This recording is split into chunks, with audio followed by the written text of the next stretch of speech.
Good afternoon student. Video and voice दोनों clear है बेटा?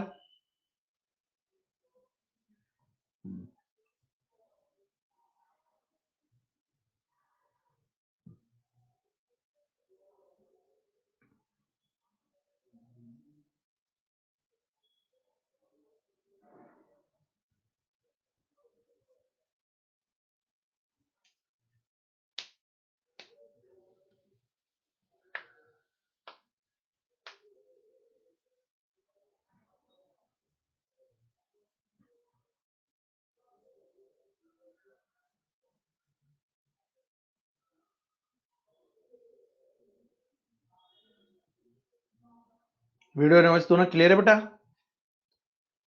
फटाफट ज्वाइन करिए।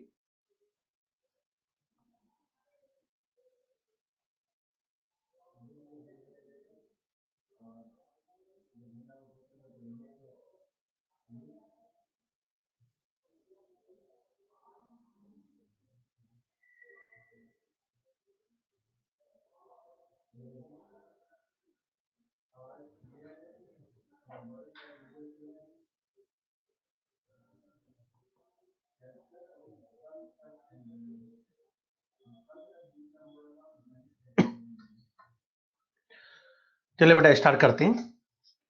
लास्ट क्लास से बेटा हम बात कर रहे थे ऑक्सीडेशन नंबर कैलकुलेट करना। ऑक्सीडेशन नंबर निकालने के बहुत सारे मैंने एग्जांपल आपको सॉल्व करवाए हैं और साथ में मैंने प्रिंट फॉर्म में कई सारे क्वेश्चन भी आपको साथ में दिए थे, वो सारे आपके सॉल्व हो गए बेटा? यस नो कुछ तो बोल दिया करो बेटा। जितने भी एग्जांपल थे वो सारे ऑलरेडी हम सॉल्व कर चुके थे। इसमें एक एक स्टेप देकर आपको सॉल्व करवा रखा है, समझा रखा है। देखिए बेटा यहाँ पर अब तक जो क्वेश्चन हम सोल्व कर रहे थे उसमें हमें क्या दे रखा था? कंपाउंड दे रखा था, यानी यौगिक दे रखा था, और हम क्या कर रहे थे? केंद्रीय परमाणु की ऑक्सीजन अवस्था निकाल रहे थे। केंद्रीय परमाणु की ऑक्सीजन अवस्था हमसे पूछी जाती थी। अब हमें क्या कर रखा है? उल्टा कर रखा है। अब हमसे पूछा जाए ऑक्सीकरण अवस्था देकर और आपसे पूछा जाए कि यहां पर यौगिक का नाम।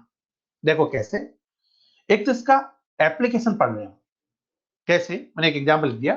एक यौगिक में 3 तत्व ए बी तथा सी है। यदि इनकी ऑक्सीजन अवस्था क्रमशः +6 -1 -2 है तो यौगिक का संभावित सूत्र पूछा है। सूत्र कैसे कैलकुलेट करें? हमें सूत्र निकालना है। मैंने आपको ये एक पॉइंट बताया था, किसी भी यौगिक में सभी परमाणुओं की ऑक्सीजन अवस्थाओं का योग 0 होता है। पढ़ा था अपने लास्ट क्लास में। सभी तत्वों की ऑक्सीजन अवस्थाओं का योग हम 0 लेके चल रहे थे। तो इन 3 तत्वों से बनने वाला यौगिक बोला है उसने, संभावित सूत्र पूछा है, यौगिक पूछा है। इसका मतलब सारे ऑप्शन को चेक करो जिसमें सभी की ऑक्सीजन अवस्थाओं का योग 0 आ जाए, वही ऑप्शन टिक कर दो। कैसे चेक करो? फर्स्ट केस में ए की ऑक्सीजन अवस्था +6 है, बी की ऑक्सीजन अवस्था बेटा यहाँ पर -1 है, सी की ऑक्सीजन अवस्था हमारे पास में -2 है। यहां से सोल्व करें तो ये आएगा कितना बेटा? -2। इसका मीन्स ये 0 के बराबर नहीं है, इसका मतलब पहला ऑप्शन तो आंसर नहीं होगा। सेकंड ऑप्शन पे आ जाओ। ए की ऑक्सीजन अवस्था +6 है, बी की ऑक्सीजन अवस्था हमारे पास में -1 है और सी की ऑक्सीजन अवस्था -2 है। -2 -4 -6 आया, +6 बराबर 0 आया। इसका मीन्स जहां तीनों की ऑक्सीजन अवस्थाओं का योग 0 आ जाए वही हमारा आंसर हो जाएगा बेटा। किसी भी यौगिक की सूत्र पूछना है, यौगिक का सूत्र पूछा जाए तो सभी तत्वों की ऑक्सीकरण अवस्थाओं का योग हमें कितना लेके चलना है बेटा? 0। उसके बेस हम यहां से कैलकुलेट कर सकते हैं। तो जैसा हमें दिया जाए उसके बेस हम यहां से सॉल्व कर सकते हैं। Point clear? तो बेटा यहां पर आगे चलें। अब तक जो हमने पढ़ा बेटा, 2 पॉइंट हमने पढ़ा है। केवल ऑक्सीजन अवस्था कैलकुलेट करना मैंने आपको बताया है। अब ऑक्सीजन अवस्था निकालना हम सीख चुके हैं। अब 2 पॉइंट हम यहां से डिस्कस करेंगे, ऑक्सीकरण और अपचयन। ऑक्सीकरण और अपचयन हम यहां पर कैलकुलेट करेंगे बेटा। देखिए कैसे, हमारे पास में कोई भी ऑक्सीजन अवस्था, देखिए कैसे, मैं यहां पर बात करता हूं, एक एग्जांपल लिखता हूं H2 + Cl2 और ये चेंज हो रहा बेटा किसमें? HCl में। डेफिनेशन को अच्छे से क्लियर करना, ये पॉइंट चलेगा। यहां हाइड्रोजन की ऑक्सीजन अवस्था कितने बेटा? 0। मुक्त अवस्था में हाइड्रोजन की ऑक्सीजन अवस्था 0 होती है। क्लोरीन की ऑक्सीजन अवस्था मुक्त अवस्था में कितनी होगी? 0। यहाँ हाइड्रोजन की मुक्त अवस्था में ऑक्सीजन अवस्था +1, क्लोराइड की ऑक्सीजन अवस्था कितनी होगी बेटा -1।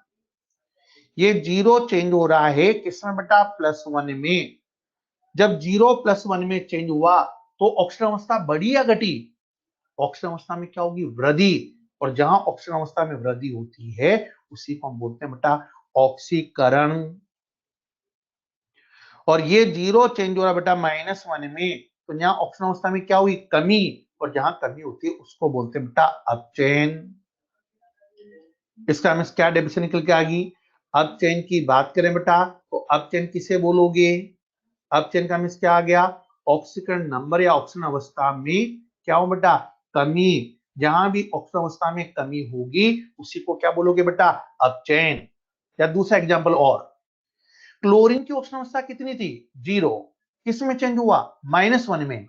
तो 0 से -1 में चेंज हुआ, 0 था अब -1 आया, इसका मतलब इलेक्ट्रॉन लिए या दिए? जब इलेक्ट्रॉन लेता है तो नेगेटिव चार्ज आता है, तो यहाँ नेगेटिव चार्ज आ रहा है, इसका मीन्स क्या कर रहा है इलेक्ट्रॉन ले रहा है। इसका मीन्स क्या होगा? यहाँ पर क्या बोल सकते हो ऑक्सीजन में कमी, या क्या बोल सकते हो बेटा यहाँ पर ग्रहण किए गए इलेक्ट्रॉन।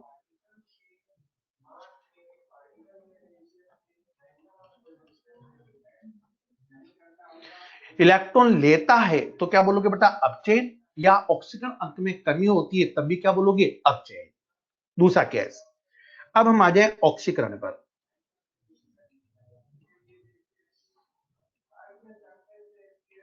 ऑक्सीजन हम चेक करना चाहते हैं बेटा, ऑक्सीजन कैसे चेक करोगे?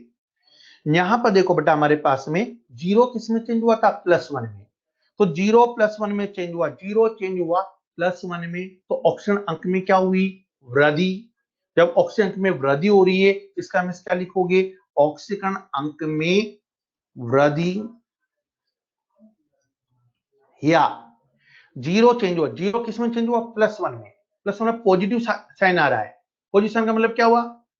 जब कोई तत्व इलेक्ट्रॉन देता है तो उस पर चार्ज क्या आता है पॉजिटिव, इलेक्ट्रॉन लेता है तो उस पर चार्ज क्या आता है नेगेटिव, इसका मतलब चार्ज क्या है पॉजिटिव। इसका मतलब क्या बोलोगे ग्रहण किए गए इलेक्ट्रॉन, यहाँ क्या जाएगा बेटा त्यागे गए इलेक्ट्रॉन। दो तरह से डेफिनेशन दोगे, ऑक्सीकरण अंक में कमी इसका मीन्स क्या बोलोगे अपचयन, ऑक्सीकरण अंक में वृद्धि इसका मीन्स क्या बोलोगे ऑक्सीकरण। ऑक्सीकरण अंक में वृद्धि हो रही है तो ऑक्सीकरण, कमी हो रही है तो क्या बोलोगे अपचयन। देखो कैसे, अपचयन का मतलब क्या लिया हमने डेफिनेशन में ऑक्सीजन अंक में कमी होना, सबसे इंपॉर्टेंट डेफिनेशन ये, बस इसी के बेस में सोल्व करना है। ऑक्सीजन में कमी होना या नेगेटिव चार्ज में वृद्धि होना या पॉजिटिव चार्ज में कमी होना, जो भी मैंने बोला था इलेक्ट्रॉन ग्रहण करना वही बोल रहा है बेटा। चेक करो, यहाँ क्लोरीन की ऑक्सीजन अवस्था कितनी है 0, यहाँ क्लोरीन कितना आया -1, 0 चेंज हुआ -1 में, तो ऑक्सीजन अंक में क्या हुई कमी, और कमी को क्या बोलते हैं अपचयन। और एग्जांपल लो, यहाँ आयरन +3 में है, यहाँ आयरन +2 में है, ऑक्सीजन अंक में क्या हुई बेटा कमी, कमी को क्या बोलोगे अपचयन। ऑक्सीजन अंक में कमी या इलेक्ट्रॉन ग्रहण करने को क्या बोलोगे बेटा अपचयन। Point clear? तो बेटा आगे चलो, यहाँ देखो बेटा दूसरे में ऑक्सीकरण अंक में वृद्धि होना, जहां भी ऑक्सीजन अंक में वृद्धि होगी उसे क्या बोलोगे ऑक्सीकरण। चेक करो, क्लोरीन की ऑक्सीजन अवस्था -1 है, उत्पाद साइड क्लोरीन कितना है 0, ये इलेक्ट्रॉन क्या कर रहा है बेटा यहाँ इलेक्ट्रॉन त्याग रहा है, अर्थात ऑक्सीजन अंक में क्या हुई वृद्धि, -1 चेंज हुआ 0 में, वृद्धि को क्या बोलते हैं बेटा ऑक्सीकरण। और एग्जाम ले लें, आयरन 0 है, ये आयरन +3 में है, 0 चेंज हुआ +3 में, यहाँ ऑक्सीजन अंक में क्या हो रही है बेटा वृद्धि, और वृद्धि को क्या बोलोगे बेटा ऑक्सीकरण। दो तरह से डेफिनेशन आ गई, ऑक्सीकरण अंक में कमी यानी अपचयन, ऑक्सीकरण अंक में वृद्धि यानी ऑक्सीकरण। एक तत्व का केवल अपचयन हो ऐसा संभव नहीं है, एक तत्व का केवल ऑक्सीकरण हो ऐसा संभव नहीं है। न तो ऑक्सीकरण और न ही अपचयन स्वतंत्र रूप से कभी नहीं होता, क्योंकि केवल ऑक्सीकरण हो रहा है तो इलेक्ट्रॉन देगा, इलेक्ट्रॉन लेने वाला भी तो कोई चाहिए, बिना इलेक्ट्रॉन लिए रिएक्शन लिखोगे कैसे? फिर तो उसमें इलेक्ट्रॉन लिखने पड़ेंगे, तो अर्ध अभिक्रिया होगी। पूर्ण अभिक्रिया में एक साथ इलेक्ट्रॉन देगा भी तो दूसरा इलेक्ट्रॉन लेगा भी। इसका हमें दो तरह से डेफिनेशन देना है, ऑक्सीकरण अंक में कमी होना क्या बोलोगे ऑक्सीकरण अंक में कमी, इसका मतलब अपचयन, ऑक्सीकरण अंक में वृद्धि, इसका मतलब ऑक्सीकरण। ये तो हमने बात की बेटा अपचयन और ऑक्सीकरण। अब हम बात करते हैं रिडॉक्स अभिक्रिया की। रिडॉक्स अभिक्रिया का मतलब क्या आ गया हमारे पास, हमने दो पॉइंट पढ़े बेटा। एक तो हम बात करते हैं रिडक्शन यानी अपचयन, और दूसरा पॉइंट हमने पढ़ा बेटा ऑक्सीडेशन यानी ऑक्सीकरण। और इन दोनों को जोड़ दें, यहां से आरईडी यहां से OX ले लें, तो इन दोनों को जोड़ने पर क्या बन जाता है बेटा रिडॉक्स। इसका मीन्स क्या आ गया, एक का ऑक्सीकरण हो और दूसरे का अपचयन हो, उसी को क्या बोलोगे रिडॉक्स अभिक्रिया। चेक करो, यहां जिनकी ऑक्सीजन अवस्था कितनी है 0, यहां जिन कितना बेटा +2, 0 किस में चेंज हुआ +2 में। ऑक्सीकरण अंक में क्या हुई वृद्धि, वृद्धि को क्या बोलते हैं बेटा ऑक्सीडेशन एंड ऑक्सीकरण। यहाँ कॉपर कितना बेटा +2, यहाँ कॉपर कितना है 0, इस कॉपर का क्या हो रहा है ऑक्सीजन अंक में कमी, कमी को क्या बोलोगे अपचयन।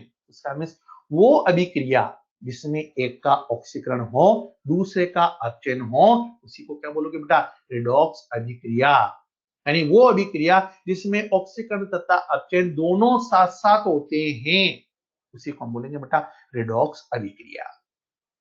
अपचयन तथा ऑक्सीकरण के संयोजन या एक साथ होने को ही रिडॉक्स अभिक्रिया कहा जाता है। और एग्जांपल ले लें, H2 + Cl2 reaction to HCl। यहाँ हाइड्रोजन की ऑक्सीजन अवस्था कितनी बेटा 0, क्लोरीन भी कितना 0, यहाँ प्रोडक्ट साइड हाइड्रोजन कितना है +1, क्लोराइड कितना है -1। ये हाइड्रोजन किस में चेंज हुआ 0 से +1 में, इसका मतलब हाइड्रोजन का क्या हुआ ऑक्सीकरण।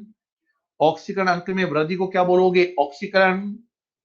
0 चेंज हुआ -1 में, यहाँ क्या हुआ अपचयन। इसका मीन्स क्यों, क्योंकि 0 चेंज हुआ -1 में, ऑक्सीजन में कमी, कमी को क्या बोलोगे अपचयन। इसका मीन्स क्या हो गया एक का ऑक्सीजन हो रहा है दूसरे का अपचयन हो रहा है, इसी को हम क्या बोलेंगे बेटा रिडॉक्स अभिक्रिया। एक का ऑक्सीकरण हो और दूसरे का क्या हो बेटा अपचयन। चलिए आगे। अब रिडॉक्स अभिक्रिया को 4 कैटेगरी में हम डिवाइड करते हैं, अंतर आणविक रिडॉक्स अभिक्रिया, अंतः आणविक रिडॉक्स अभिक्रिया, विस्मानुपातिक रिडॉक्स अभिक्रिया और समानुपातिक रिडॉक्स अभिक्रिया। इसमें फर्स्ट पॉइंट हम ले रहे हैं बेटा संयोजन रिडॉक्स अभिक्रिया। संयोजन रिडॉक्स अभिक्रिया को हम बोलते हैं अंतर आणविक रिडॉक्स अभिक्रिया। दोनों एक ही पॉइंट है बेटा। मैंने जो इसमें नाम लिखा है हेडलाइन डाली है, संयोजन रिडॉक्स अभिक्रिया लिखा है, क्यों क्योंकि एनसीईआरटी के अंदर यही लैंग्वेज है। जब इसी अभिक्रिया को हम क्या बोलते हैं अंतर आणविक रिडॉक्स अभिक्रिया। इसी एग्जांपल को हम अंतर आणविक रिडॉक्स अभिक्रिया बोलते हैं। अंतर आणविक रिडॉक्स अभिक्रिया का मतलब क्या हुआ, इस पॉइंट को समझो पहले। यहां मैंने एग्जांपल लिख दिया बेटा N2 + 3H2 reaction to NH3। इस एग्जांपल को चेक करें। इस एग्जांपल में देखोगे आप तो यहां देखो नाइट्रोजन की ऑक्सीजन अवस्था कितनी बेटा 0, हाइड्रोजन की ऑक्सीजन अवस्था भी कितनी है 0, यहाँ नाइट्रोजन कितना अमोनिया में -3 और हाइड्रोजन कितना बेटा +1। ऑक्सीजन अवस्था निकालना सीख चुके हो। जहां भी थोड़ा सा कंफ्यूज हो एक्स मान कर सोल्व कर लो, ऑक्सीजन अवस्था में कोई रिलेटिव प्रॉब्लम नहीं है बेटा किसी को। चलो आगे। ये नाइट्रोजन 0 से किस में चेंज हुआ बेटा, ये 0 से चेंज हो रहा है नाइट्रोजन -3 में। इसका मतलब ऑक्सीजन में क्या हुई बेटा कमी, कमी का मींस यहाँ क्या बोलोगे अपचयन। हाइड्रोजन देखो बेटा 0 से किस में चेंज हो रहा है -1 पर +1 में चेंज हो रहा है, ऑक्सीकरण में क्या हुई वृद्धि, इस वृद्धि को क्या बोलोगे बेटा ऑक्सीकरण।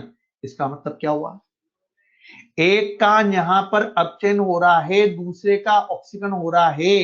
अब लैंग्वेज यहां से करना अंतर आणविक रिडॉक्स अभिक्रिया, इसको इंग्लिश में बोलते हैं inter molecular redox reaction. Inter language करना, इंटर का मतलब इंटरनेशनल, दो अलग अलग कंट्री, एक इंडिया है एक पाकिस्तान है, दो अलग अलग कंट्री अलग अलग यौगिक होने चाहिए अलग अलग है।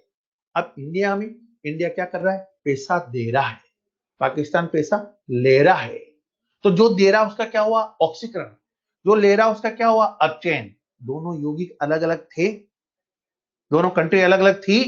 यहां देखो एक नाइट्रोजन है एक हाइड्रोजन है, नाइट्रोजन का क्या हुआ, अपचयन, हाइड्रोजन क्या हुआ, ऑक्सीकरण।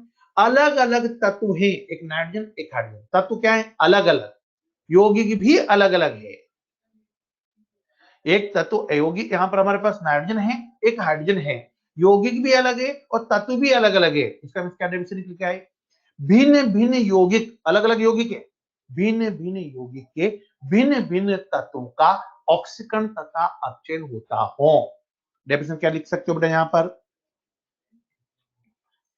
भिन्न भिन्न भिन्न यौगिक के भिन्न भिन्न तत्व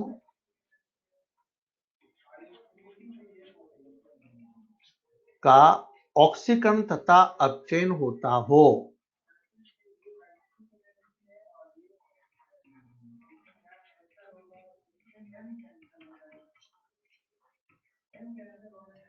क्या मतलब निकल के आ गया, अलग अलग तत्व है, एक का ऑक्सीकरण हो रहा है, एक का अपचयन हो रहा है, तत्व अलग अलग है। अभी सब डेफिनेशन से ये पॉइंट समझना है मेरे को। दो अलग अलग तत्व है, एक नाइट्रोजन है एक हाइड्रोजन है, नाइट्रोजन का क्या हो रहा है, अपचयन, और हाइड्रोजन का क्या हो रहा है, ऑक्सीकरण। दोनों के तत्व अलग अलग हैं और दोनों के यौगिक भी अलग अलग हैं। तो भिन्न भिन्न यौगिक के भिन्न भिन्न तत्वों का ऑक्सीकरण तथा अपचयन हो, उसे बोलते हैं बेटा संयोजन रिडॉक्स अभिक्रिया या अंतर आणविक रिडॉक्स अभिक्रिया। दोनों का मतलब एक ही है, नीचे लिख भी रखा है। एक संयोजन रिडॉक्स अभिक्रिया को हमेशा अंतर आणविक रिडॉक्स अभिक्रिया बोलते हो। दूसरा एग्जाम्पल चेक करो, यहां पर देखो बेटा KCl है, ये 3/2O2 से क्रिया करके चेंज हो रहा है बेटा किसमें, KClO3 में। चेक करो यहां पर बेटा, चेक करना है अपन को बेटा, जब आवाज नहीं आ रही तो दोबारा वापस रिप्रेस कर लिया करो। देखिए कैसे, यहां पर चेक करें, हमारे पास किसकी ऑक्सीजन अवस्था चेक करनी है, और यहां पर हमें केंद्रीय परमाणु कौन है, क्लोरीन। तो क्लोरीन कितना है, -1। यहाँ ऑक्सीजन कितना आ जाए बेटा, 0। यहाँ क्लोरीन कितना, +5। निकालना सीख चुके ऑक्सीजन अवस्था। और ऑक्सीजन होता है, एक ऑक्सीजन होता है -2। चेक करो, क्लोरीन -1 से चेंज हो रहा है बेटा किसमें, +5 में। ऑक्सीजन अंक में क्या हुई, कमी। और कमी का यहाँ पर क्या हो रहा है, वृद्धि। वृद्धि को क्या बोलोगे बेटा, ऑक्सीकरण। 0 चेंज हुआ -2 में, ऑक्सीजन में क्या हुई, कमी। कमी को क्या बोलोगे बेटा, अपचयन। यहां देखो क्लोरीन का क्या हुआ बेटा, ऑक्सीकरण। ऑक्सीजन का क्या हुआ, अपचयन। अलग अलग तत्व है, अलग अलग यौगिक है, ऐसे भी क्रिया को हम बोलेंगे बेटा अंतर आणविक रिडॉक्स अभिक्रिया। पॉइंट क्लियर तो बेटा, आगे चलो। इसका एक एग्जांपल और लिखा है, calcium oxide CO2 calcium carbon change हो रहा है। चेक करो, कैल्शियम +2 से +2 में कोई चेंज नहीं, ऑक्सीजन -2 से -2 में कोई चेंज नहीं, कार्बन +4 से +4 में कोई चेंज नहीं, ऑक्सीजन -2 से -2 में कोई चेंज नहीं। यहाँ न तो ऑक्सीकरण हो रहा है न अपचयन हो रहा है, इसका मतलब ये अभिक्रिया रिडॉक्स अभिक्रिया नहीं है। रिडॉक्स का मतलब क्या हुआ, एक का ऑक्सीकरण और दूसरे का क्या हो बेटा, अपचयन। उसमें पहला पॉइंट, अंतर आणविक रिडॉक्स अभिक्रिया, दो अलग अलग तत्व हो, दो अलग अलग यौगिक हो, ऐसी अभिक्रिया को हम क्या बोलेंगे बेटा, अंतर आणविक रिडॉक्स अभिक्रिया। नंबर 2 पॉइंट पर हम बात करते हैं बेटा विघटन, या बोलते हैं अंतः आणविक रिडॉक्स अभिक्रिया। विघटन रिडॉक्स अभिक्रिया को ही हम बोलते हैं बेटा अंतः आणविक रिडॉक्स अभिक्रिया, दोनों एक ही वर्ड है। एनसीईआरटी में लिखा हुआ विघटन, इसलिए विघटन यहां लिख रहा हूं हेडलाइन, लेकिन यहाँ मेन चीज हमारे पास क्या होता है, यहाँ पर नंबर 2 पॉइंट पर बात करें, यहाँ पर कौन सा बेटा, अंतर अणुक रिडॉक्स अभिक्रिया। चेक करो, देखो अब इसके अंदर यहाँ हाइड्रोजन बेटा +1 था, इसमें चेंज हुआ 0 में। हाइड्रोजन का क्या हुआ यहाँ पर बेटा, हमारे पास +1 से 0 में, ये यहाँ पर अपचयन हुआ।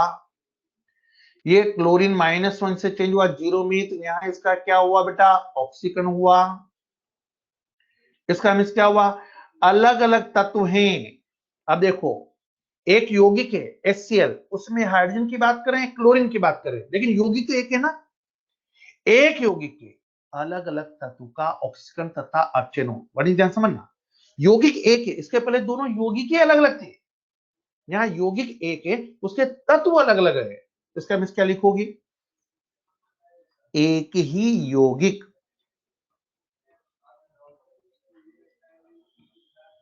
एक ही यौगिक के भिन्न भिन्न तत्व का ऑक्सीकरण तथा अपचयन हो।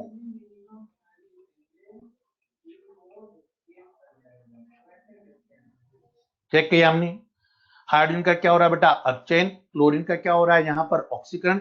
ऐसे भी क्या बोलोगे बेटा? अंतः आणविक रिडॉक्स अभिक्रिया। और एग्जांपल देखो, सल्फर ट्राइऑक्साइड है, चेंज हो रहा है sulphur dioxide plus half O2 में।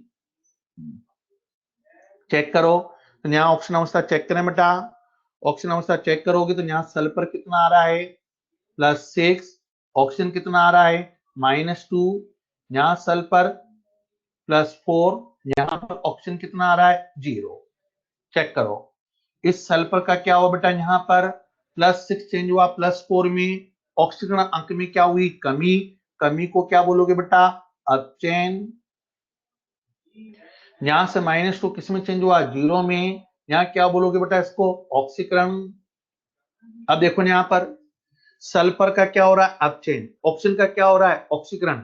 दो अलग अलग तत्व है लेकिन यौगिक पूरा एक है। क्या वर्ड बोला?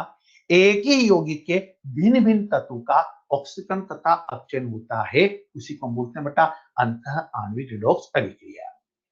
इसमें जो 3rd नंबर एग्जांपल लिखा है ये रिडॉक्स अभिक्रिया नहीं है, क्योंकि सोडियम +1 से +1 में कोई चेंज नहीं, सिलिकॉन +4 से +1 में कोई चेंज नहीं, ऑक्सीजन -2 से -2 में कोई चेंज नहीं, ना तो यहाँ ऑक्सीकरण हो रहा ना यहाँ कोई अपचयन हो रहा है। इसका मीन्स ये अंतर आणविक रिडॉक्स अभिक्रिया नहीं है।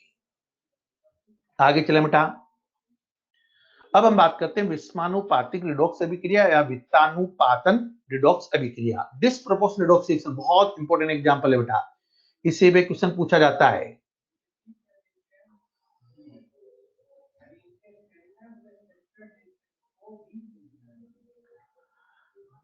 बेटा उत्पाद के कितने भी मोल हो सकते, उत्पाद कितने भी बन सकते हैं, एक भी बन सकता है, एक से ज्यादा भी बन सकता है। उत्पाद को नहीं देखना है, हमेशा क्रियाकारक को देखना है। विस्मानुपातिक रिडॉक्स अभिक्रिया का मतलब क्या हुआ इसको समझे पहले। मैंने एग्जांपल लिख दिया बेटा H2O2 और ये चेंज हो रहा है किसमें? H2O प्लस हाफ O2 में। हाइड्रोजन पेरोक्साइड में ऑक्सीजन की ऑक्सीजन अवस्था कितनी होती है बेटा? -1 पढ़ चुके हो। यहाँ ऑक्सीजन हमारे पास कितना आ रहा है बेटा? -2। और यहाँ मुक्त अवस्था में ऑक्सीजन अवस्था कितनी आएगी? 0। चेक करो बेटा यहाँ पर। अब देखो ये -1 किस में चेंज हो रहा है बेटा? -1 -2 में, यानी यहाँ क्या हुआ बेटा? अपचयन। ये -1 किस में चेंज हुआ? 0 में। यहाँ क्या हुआ बेटा? ऑक्सीकरण। इसका मतलब क्या हुआ?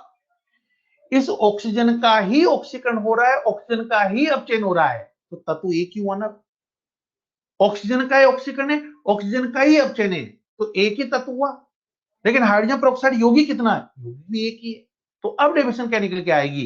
एक ही यौगिक,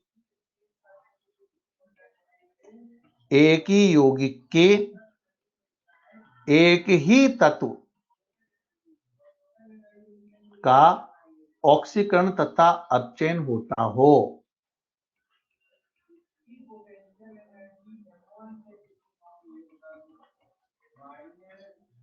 पॉइंट क्लियर हुआ बेटा?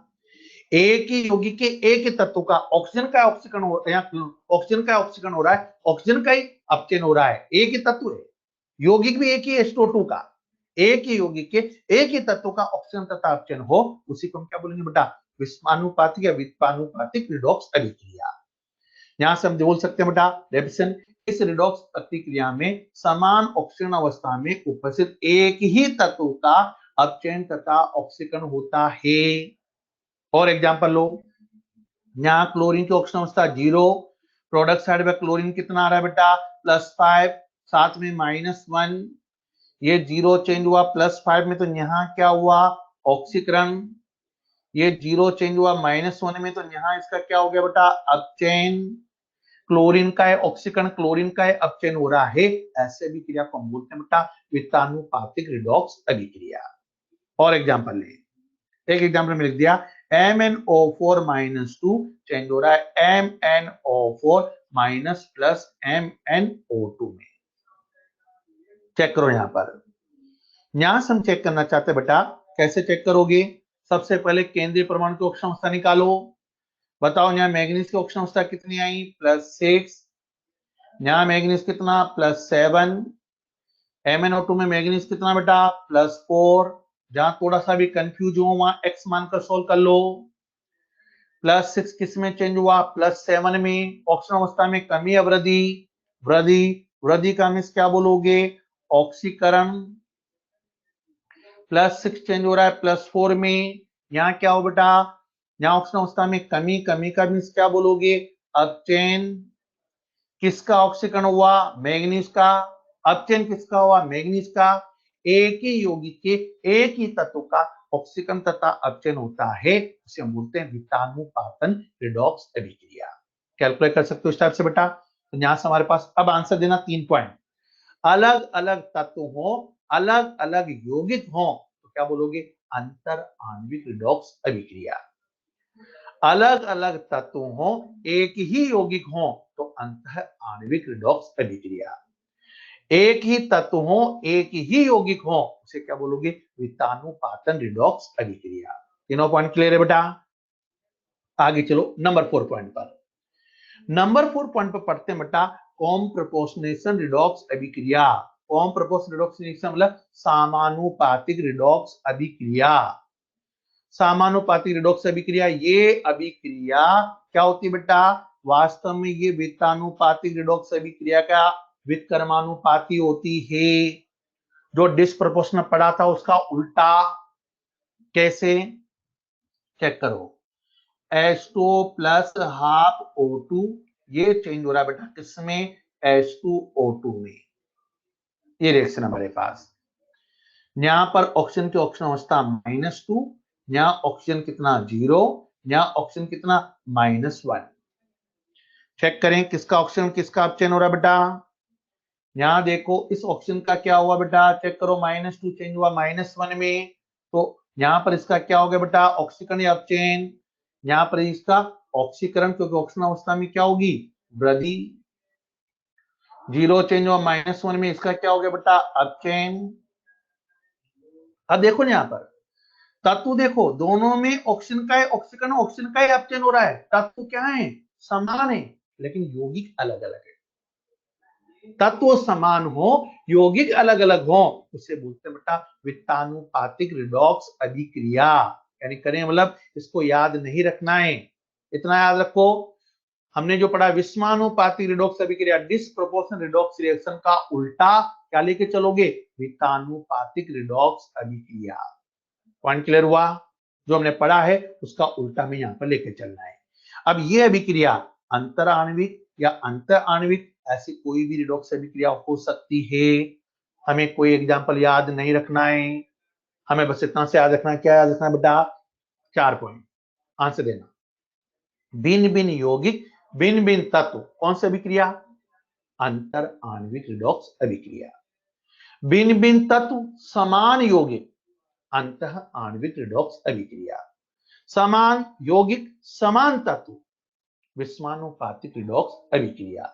समान तत्व लेकिन यौगिक अलग अलग, उसका उल्टा समानुपातिक रिडॉक्स अभिक्रिया, यानी कॉम प्रोपोर्शनल रिडॉक्स रिएक्शन।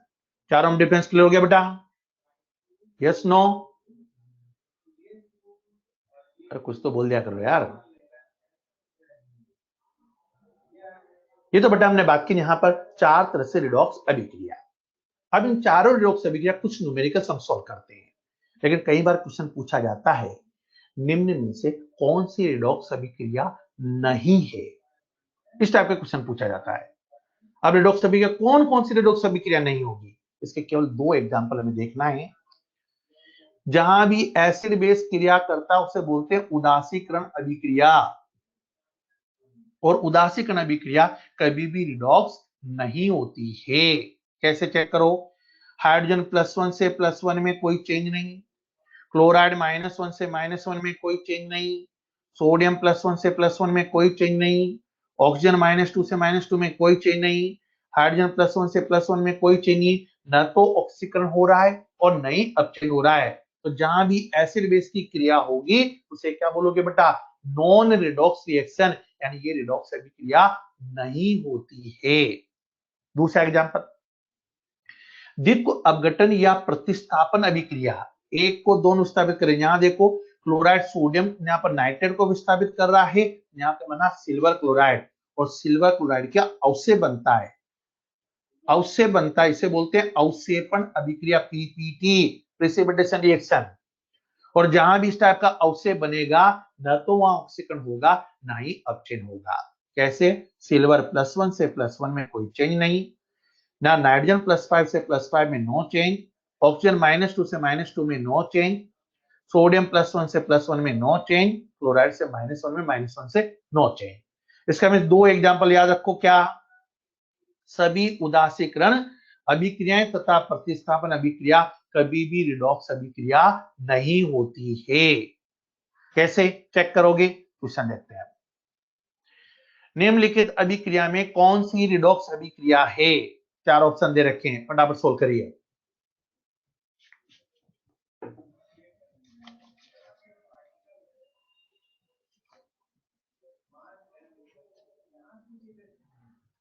फटाफट सबके आंसर आने चाहिए, ध्यान से पढ़ो तो पूरा सोल्व करने की जरूरत ही नहीं है।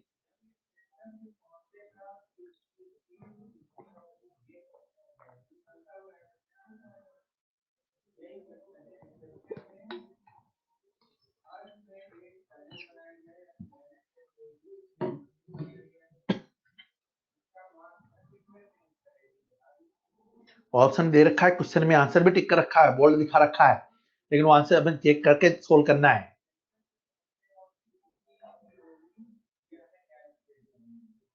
देखो जरा, एक इस टाइम आंसर आ गया, सोल्व करने की जरूरत नहीं है, चेक करते चलो बेटा। यहाँ पर कैसे चेक करोगे, फोर्थ ऑप्शन को देखना, कैल्शियम हाइड्रोक्साइड ये बेस है क्योंकि OH देता है, फॉस्फोरिक एसिड ये एसिड है क्योंकि एचाइन देता है, एसिड बेस की क्रिया को उदासीकरण बोलते हैं, इस कारण से अभिक्रिया रिडॉक्स नहीं होगी।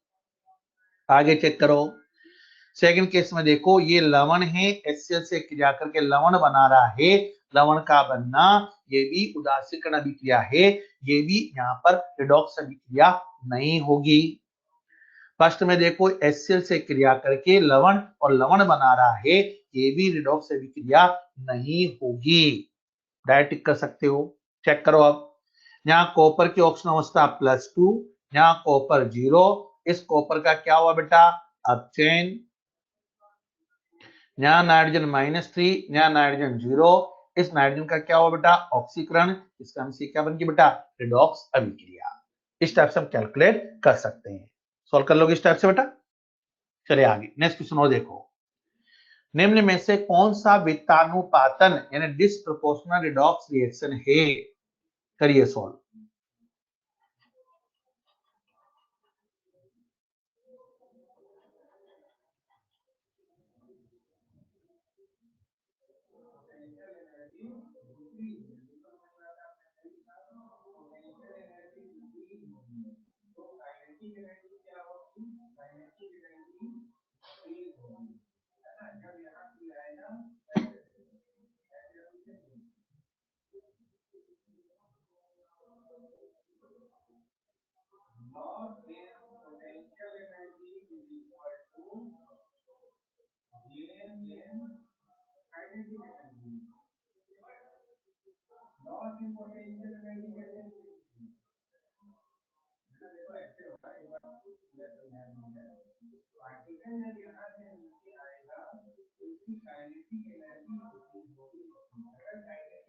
देखो बेटा यहाँ पर कैसे सोल्व करोगे, ऐसे सारे ऑप्शन चेक करके बता रहा हूं।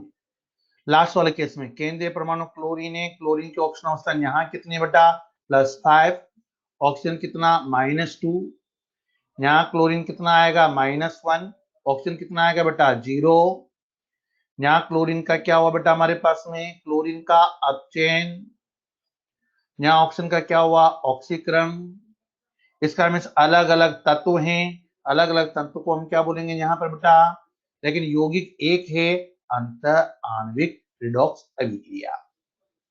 ये तो अंत आणविक रिडॉक्स अभिक्रिया में तो विश्वानुपाती पूछा बेटा, इसका मीन्स ये गलत हो गया। यहाँ नाइट्रोजन 0 है, यहाँ हाइड्रोजन 0 है, नाइट्रोजन -3, हाइड्रोजन +1। नाइट्रोजन का क्या हुआ बेटा? अपचयन। ऑक्सीजन, यहाँ पर हाइड्रोजन क्या हुआ? यहाँ पर ऑक्सीकरण। अलग अलग तत्व है नाइट्रोजन हाइड्रोजन, तो इसे बोलते हैं बेटा अंतर आणविक रिडॉक्स अभिक्रिया। सेकंड में कॉपर +2 है, कॉपर 0 है, कॉपर का क्या हुआ बेटा? अपचयन। नाइट्रोजन देखो यहाँ प्रोडक्ट साइड 0 है, रिएक्टेंट साइड -3 है, इसका क्या हुआ? ऑक्सीकरण। ये भी कौन सी अभिक्रिया बनी बेटा? अंतर आणविक रिडॉक्स अभिक्रिया। पूछा क्या? विस्मानुपातिक। यहाँ फॉस्फोरस 0, यहाँ फॉस्फोरस -3, यहाँ फॉस्फोरस +1। फॉस्फोरस का ही अपचयन हो रहा है बेटा, फॉस्फोरस का ही ऑक्सीकरण हो रहा है। इसका मीन्स क्या आ गया? समान तत्व का ऑक्सीकरण अपचयन हो, उसी को बोलते हैं विस्मानुपातिक रिडॉक्स अभिक्रिया। पॉइंट क्लियर हो गया बेटा? सारे ऑप्शन में चेक करके बता रहा हूं, जैसे दिया जाए वैसे हम चेक कर सकते हैं। और क्वेश्चन देखते हैं, इनमें से कौन रिडॉक्स नहीं है? चेक करो।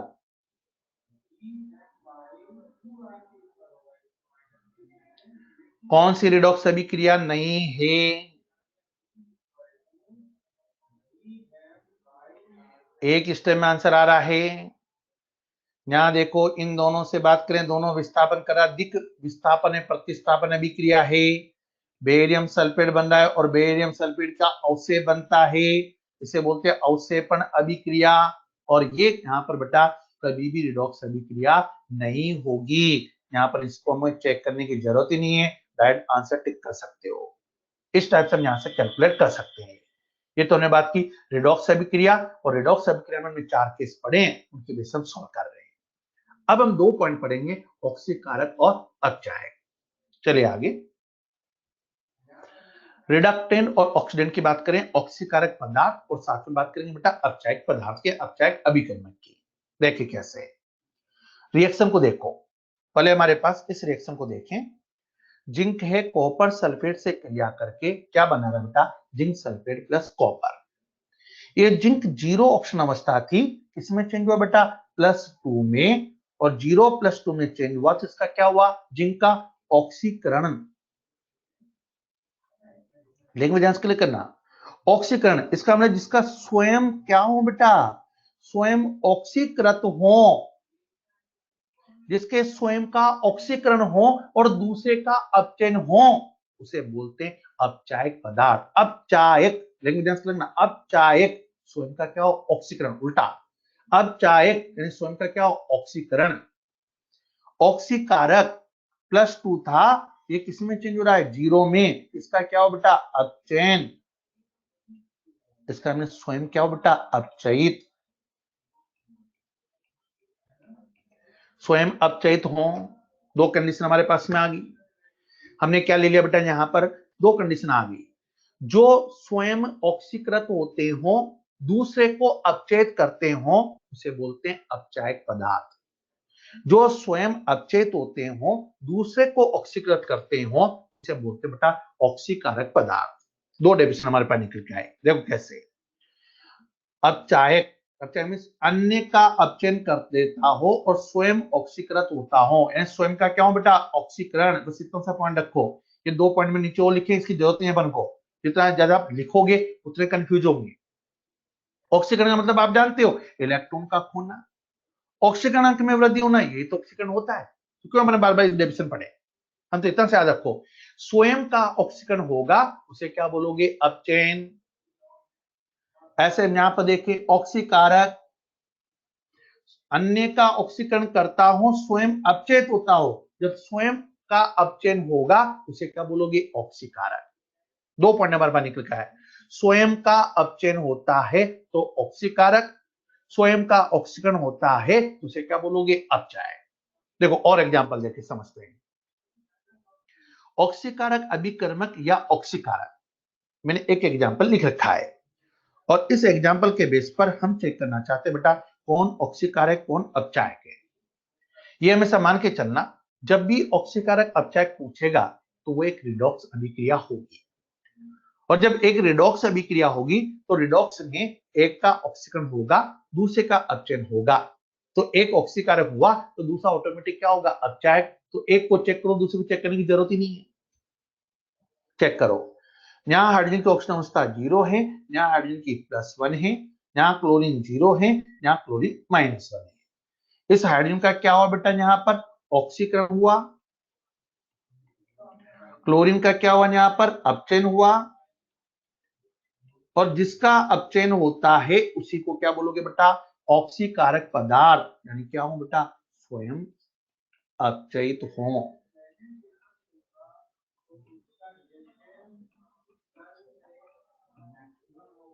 दूसरे को ऑक्सीडेट करता हो।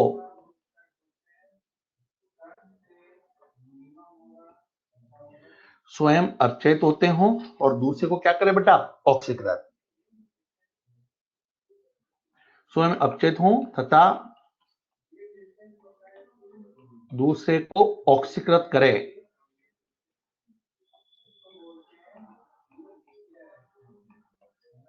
ये तो डेफिनेशन आ गया हमारे पास। अब देखो बेटा, अभिक्रिया थी, तुमने चेक कर लिया, जिसका भी अपचयन होगा वो हमेशा ऑक्सीकारक कहलाएगा। लेकिन हमने अभिक्रिया नहीं दी और मैंने एग्जांपल लिख दिया KMnO4, पोटेशियम परमैंगनेट। अब बताओ, पोटेशियम परमैंगनेट ऑक्सीकारक है कि अपचायक है? याद है? तुम डायरेक्ट टिक कर देंगे, नहीं याद है तुम सोचेंगे क्या था, ऑक्सीकारक था कि अपचायक था। और मैंने पहले बोला है, फिजिकल केमिस्ट्री में याद रखना मना है, याद तो मैं करना ही नहीं। कैसे चेक करो, यहां देखो मैग्नीज की ऑक्सीजन अवस्था में लिखता हूं तो मैग्नीज की ऑक्सीजन अवस्था कितनी आ रही है, +7। और आपने लिखा था जो +7 होती है मैग्नीज की, ये इसकी अधिकतम ऑक्सीकरण अवस्था है। मैग्नीज के बाहरी कोश में 7 इलेक्ट्रॉन थे, +7 ये बता रहा है कि 7 के 7 इलेक्ट्रॉन दे चुका है। जब 7 के 7 इलेक्ट्रॉन दे दिया तो कंपेरेटिव बेगर भिखारी बन चुका है। अब ये इलेक्ट्रॉन दे नहीं सकता, तो जितने इलेक्ट्रॉन थे वो दे चुका है, लेकिन भीख तो मांग सकता है ना। भीख मांगने वाले इलेक्ट्रॉन ले तो सकता है ना। और जब ये इलेक्ट्रॉन लेगा तो स्वयं का क्या होगा, अपचयन होगा। और जिसका अपचयन होगा वो हमेशा क्या कहलाएगा बेटा, ऑक्सीकारक पदार्थ। इसका हमें क्या कंक्लूजन के क्या आ गया, केंद्रीय परमाणु अधिकतम ऑक्सीजन अवस्था प्रदर्शित करते हैं। ऐसा कोई एग्जाम्पल आ जाए, दो तरह क्वेश्चन पूछेगा, अभिक्रिया देकर पूछा तो अभिक्रिया में तुम क्या चेक करेंगे, जिसका अपचयन हुआ सीधा ऑक्सीकारक। लेकिन वो कंपाउंड यदि मैंने एग्जाम्पल लिखे बहुत सारे, ऐसा कोई कंपाउंड दे दे वो आपसे और आपसे पूछे इनमें कौन ऑक्सीकारक है, वहां चेक करोगे अधिकतम ऑक्सीजन अवस्था जिसकी आएगी वो सब क्या कहलाएंगे बेटा, ऑक्सीकारक। यहाँ देखो मैंने जितने भी एग्जाम्पल लिखे हैं ये सब अधिकतम ऑक्सीजन अवस्था में है, इसका मतलब ये सब क्या कहलाएंगे बेटा, ऑक्सीकारक।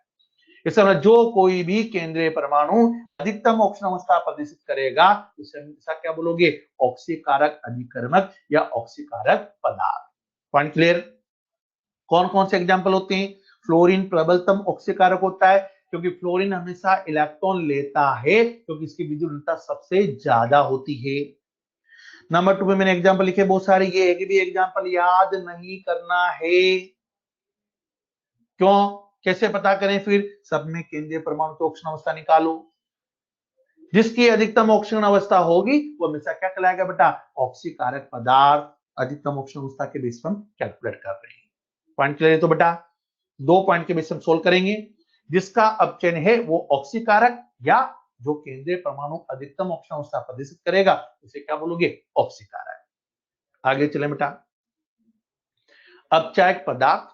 अपचायक पदार्थ का मतलब क्या हो गया हमारे पास, यहां देखो हाइड्रोजन की ऑक्सीजन अवस्था 0, क्लोरीन की ऑक्सीजन अवस्था 0, यहाँ हाइड्रोजन +1, यहाँ क्लोरीन -1। इस हाइड्रोजन का क्या हुआ बेटा, यहाँ पर हाइड्रोजन का ऑक्सीकरण और क्लोरीन का हमारे पास क्या आ गया बेटा, अपचयन।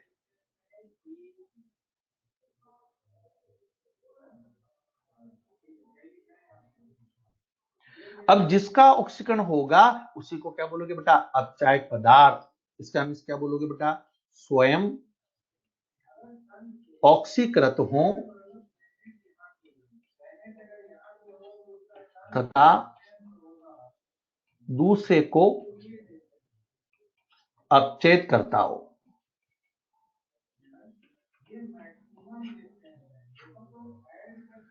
इसका नाम कोई भी रिडॉक्स अभिक्रिया होगी तो रिडॉक्स अभिक्रिया में एक का ऑक्सीकरण होगा, दूसरे का अपचयन होगा। जिसका ऑक्सीकरण हो रहा है वो क्या कहलाएगा? अपचायक, और जिसका अपचयन हो रहा है वो क्या कहलाएगा बेटा? ऑक्सीकारक।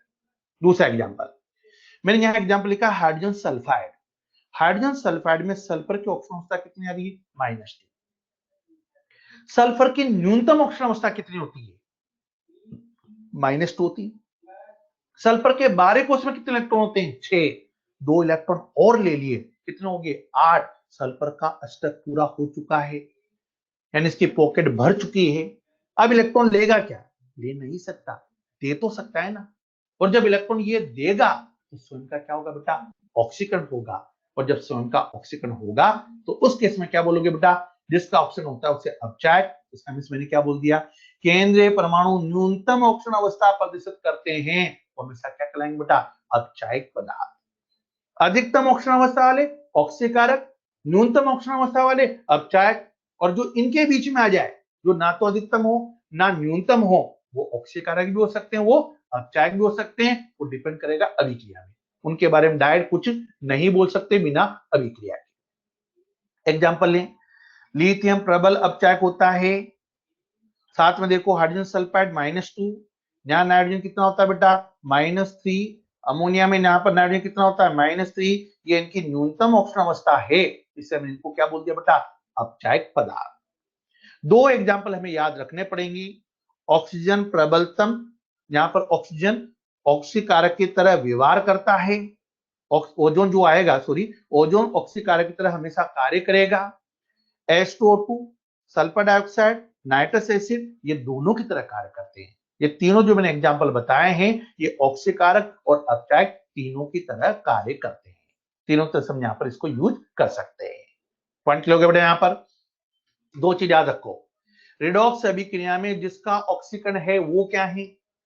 जिसका ऑक्सीकरण होगा उसे क्या बोलोगे बेटा? अपचायक। जिसका अपचयन होगा उसे क्या बोलोगे? ऑक्सीकारक। जो अधिकतम ऑक्सीजन अवस्था में ऑक्सीकारक, जो न्यूनतम ऑक्सीजन अवस्था में उसे क्या बोलोगे? अपचायक। चलिए आगे इसमें कुछ क्वेश्चन सॉल्व करते हैं। निम्न में से प्रबलतम अपचायक है, करिए सॉल्व, फटाफट आंसर टिक करिए। फर्स्ट ऑप्शन दे रखा है पोटेशियम परमैंगनेट, सेकंड ऑप्शन दे रखा है सल्फ्यूरिक एसिड, थर्ड ऑप्शन दे रखा है पोटेशियम डाइक्रोमेट, फोर्थ ऑप्शन दे रखा है हाइड्रोजन सल्फाइड। कुछ फर्स्ट ऑप्शन भी टिक कर रहे हैं बेटा, सोच के तो आंसर टिक करो। कपिल नागर,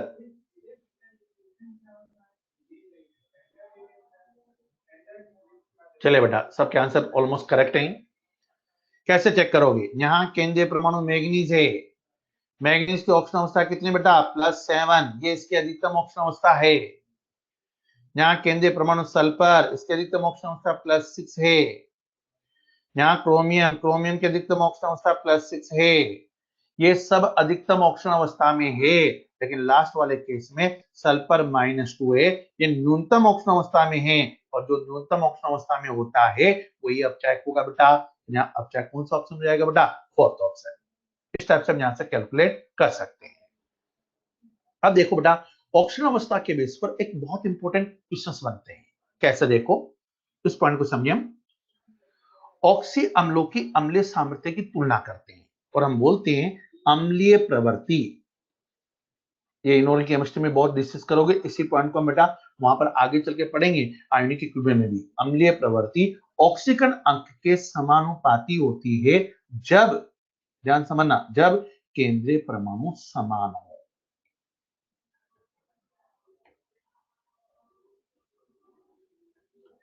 केंद्रीय परमाणु समान होगा तभी ये केस अप्लाई करना है।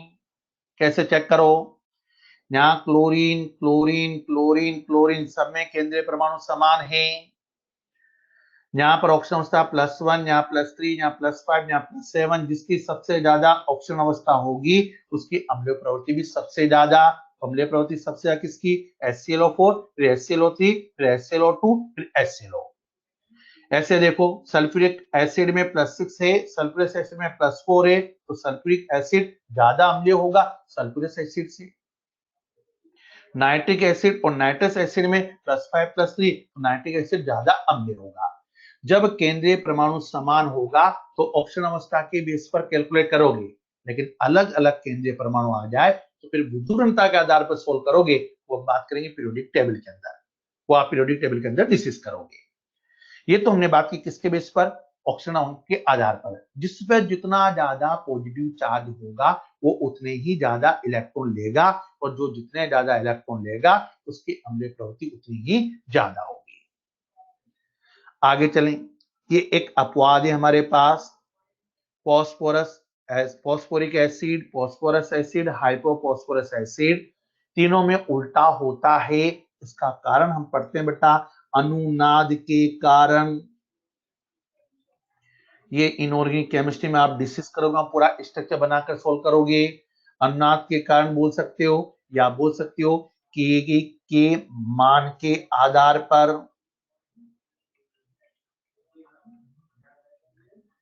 इस एग्जाम्पल को दो तरीके से हम समझते हैं बेटा, एक तो समझते हैं किसके बेस पर, ऑक्सीजन इसमें अनुनाद के कारण, और दूसरा के अम्लीय प्रवृत्ति का मान अम्ल के वियोजन स्थिरांक के समानुपाती होता है। जिसका जितना ज्यादा वियोजन स्थिरांक होगा उसकी अम्लीय प्रवृत्ति उतनी ही ज्यादा होगी। उसके बेस हम इसको कैलकुलेट करते हैं। पॉइंट क्लियर हो गया? तो बेटा अम्लीय प्रवृत्ति क्या आएगी, ऑक्सीजन अवस्था के समानुपाती, जब केंद्रीय परमाणु क्या हो, समान हो। आगे चलो, एक क्वेश्चन सोल्व करो ऑक्सीडाइजिंग और रिड्यूसिंग एजेंट पर। अभी क्रिया दे रखी है बेटा, MnO4 permanganate bisulphate ion change हो रहा है, यहाँ पर MnO2 ion plus sulphate ion. उक्त अभिक्रिया में ऑक्सीकारक तथा अपचायक ज्ञात कीजिए। करिए सोल्व।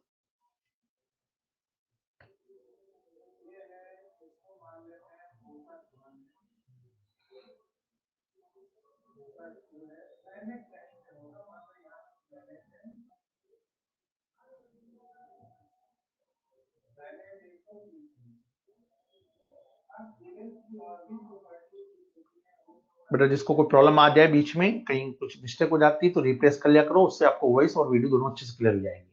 फिर भी कोई प्रॉब्लम आ जाए तो रिस्टार्ट कर लिया करो। देखो ऐसे आंसर आ रहा है, यहाँ केंद्रीय परमाणु कौन है, मैग्नीज, ऑक्सीजन अवस्था कितने बेटा, +7। यहाँ केंद्रीय परमाणु प्रोडक्ट साइड पर मैग्नीज में कितना आएगा बेटा, यहाँ पर +6। इस मैग्नीज का क्या हुआ, अपचयन। जिसका अपचयन होता है उसे बोलते हैं ऑक्सीकारक पदार्थ। यहाँ सल्फर कितना है, +4। यहाँ सल्फर कितना है, +6। क्या हुआ इसका बेटा, ऑक्सीकरण। और जिसका ऑक्सीजन होता है उसे क्या बोलते हैं, अपचायक पदार्थ। फर्स्ट ऑप्शन आंसर आ जाएगा बेटा। इस टाइप से हम यहां से कैलकुलेट कर सकते हैं। ये तो हमने बात की बेटा ऑक्सीकारक तथा अपचायक, दोनों पॉइंट क्लियर हो गए बेटा। अभिक्रिया के आधार वाला एग्जांपल बता दिया मैंने, और एक कंपाउंड के आधार पर। दो तरह के क्वेश्चन पूछते हैं, या तो एग्जांपल अभिक्रिया के बेस पे पूछेगा, या तो ये पता करना है किसका ऑक्सीकरण हो रहा है। जिसका ऑक्सीकरण हो रहा है उसे क्या बोलोगे, अपचायक, और जिसका अपचयन हो रहा है उसे क्या बोलोगे, ऑक्सीकारक। न्यूनतम ऑक्सीकरण अवस्था में तो अपचायक, अधिकतम में तो क्या बोलोगे, ऑक्सीकारक। अब हम बात करते हैं रिडॉक्स अभिक्रिया को बैलेंस करना, रिडॉक्स अभिक्रिया को संतुलित करना। संतुलित करने के लिए दो विधियां होती है, ऑक्सीकरण अंक परिवर्तन विधि और आयन इलेक्ट्रॉन विधि या अर्धसेल विधि। दो विधि हम यहां पर यूज करते हैं। इसमें फर्स्ट पॉइंट हम यहां पर यूज करते हैं बेटा ऑक्सीकरण अंक विधि। ऑक्सीकरण अंक विधि कैसे कैलकुलेट करें, बहुत ध्यान समझना। पहले मैं इसके नियम, यहां नियम लिख रहा हूं, फिर एक एक नियम को मैं एक्सप्लेन करते हुए आपको समझा दूंगा। फर्स्ट पॉइंट हम बात करते हैं, सबसे पहले प्रत्येक केंद्रीय परमाणु को संतुलित करके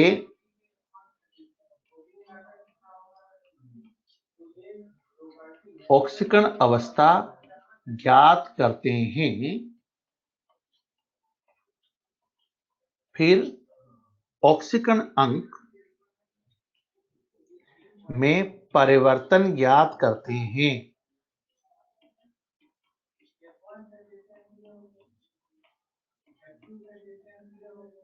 ये तो हमने बेटा यहां पर फर्स्ट पॉइंट लिया। अभी मैं केवल लिख रहा हूं, एक एक पॉइंट को समझा दूंगा। सबसे पहले प्रत्येक केंद्रीय परमाणु को दोनों साइड पर बैलेंस करोगे, फिर केंद्रीय परमाणु की ऑक्सीजन अवस्था निकालोगे, फिर ऑक्सीजन अवस्था में परिवर्तन ज्ञात करोगे। फिर नंबर 2 पॉइंट, ऑक्सीकरण अंक में परिवर्तन से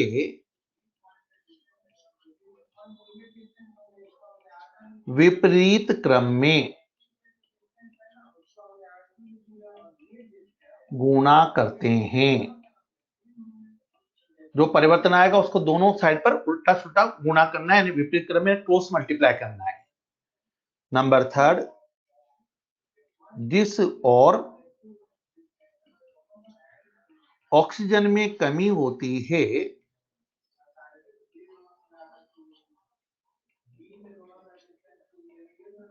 उस और उतने ही एस्टो अणु जोड़ देते हैं। जिस साइड पर जितने ऑक्सीजन कम होंगे उतने ही जल के अणु में जोड़ने हैं। नंबर 4, जिस और हाइड्रोजन में कमी होती है, सेम पॉइंट, कमी होती है, उस और उतने ही हाइड्रोजन आयन जोड़ देते हैं। और ये बात करते हैं बेटा कब? अम्लीय माध्यम में।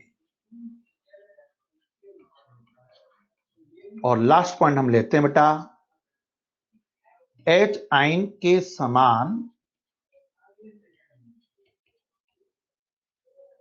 हाइड्रोक्साइड आयन अभिक्रिया के दोनों ओर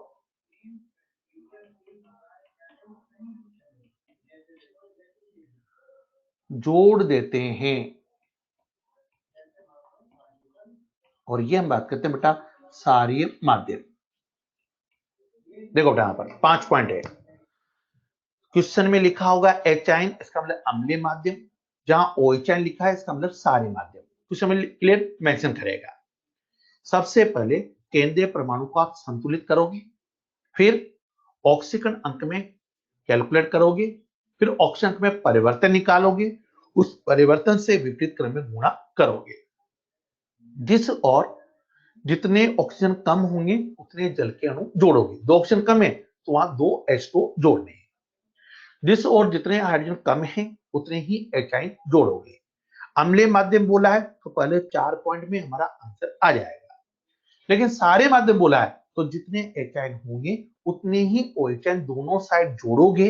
जिससे होगा क्या, H आयन OH आयन से क्रिया करके पानी बना देगा, तो उससे केवल H आयन हटाने के लिए हम OH आयन जोड़ रहे हैं।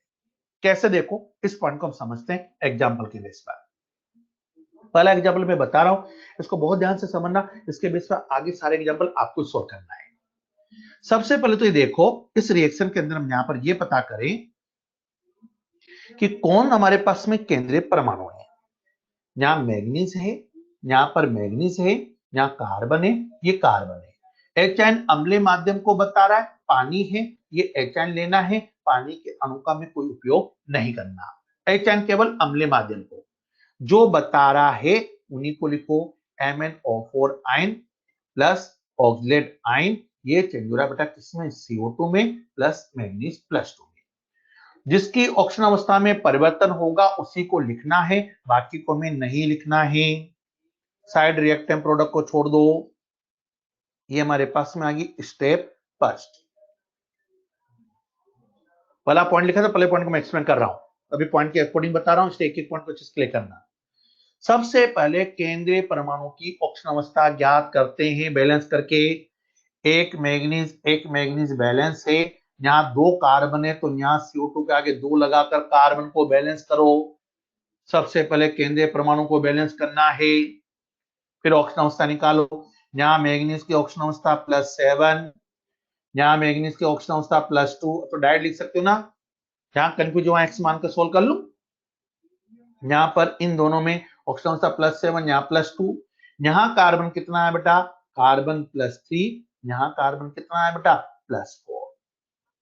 अब चेक करो, प्रत्येक केंद्रीय परमाणु की ऑक्सीजन अवस्था निकाल ली, फिर ऑक्सीजन अवस्था में परिवर्तन निकालो। परिवर्तन कैसे निकालोगे?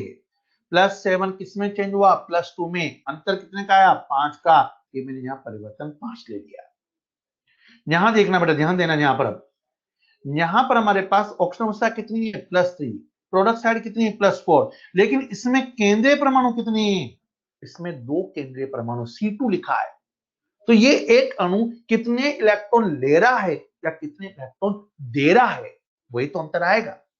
तो यहाँ एक कार्बन के लिए अंतर कितने का आ रहा था? एक कार्बन के लिए अंतर इसमें बेटा 1 का आ रहा था। इसमें कार्बन कितने? 2। तो 2 कार्बन के लिए अंतर कितने का आएगा बेटा? 2 का। तो यहाँ अंतर 2 लेके चलोगे।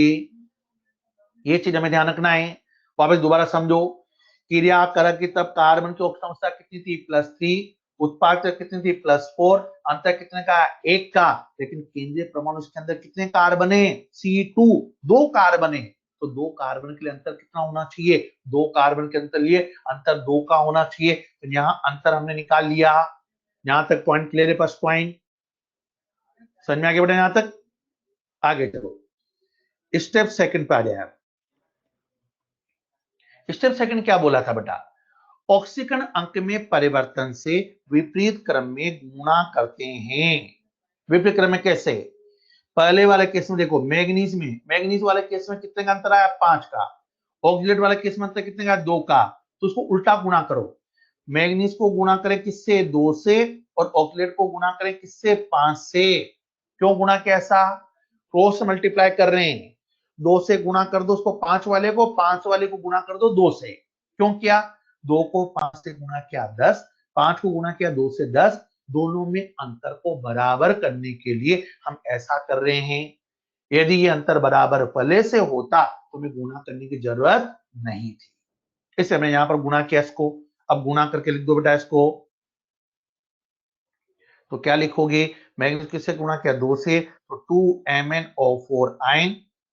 ऑक्सीलेट गुणा किया 5 से, तो 5 oxalate ion reaction 10CO2। Manganese को गुणा किया किससे? 2 से, 2Mn+2। सेकंड पॉइंट भी क्लियर हो गया बेटा हमारे पास। अब थर्ड स्टेप पे आ जाओ।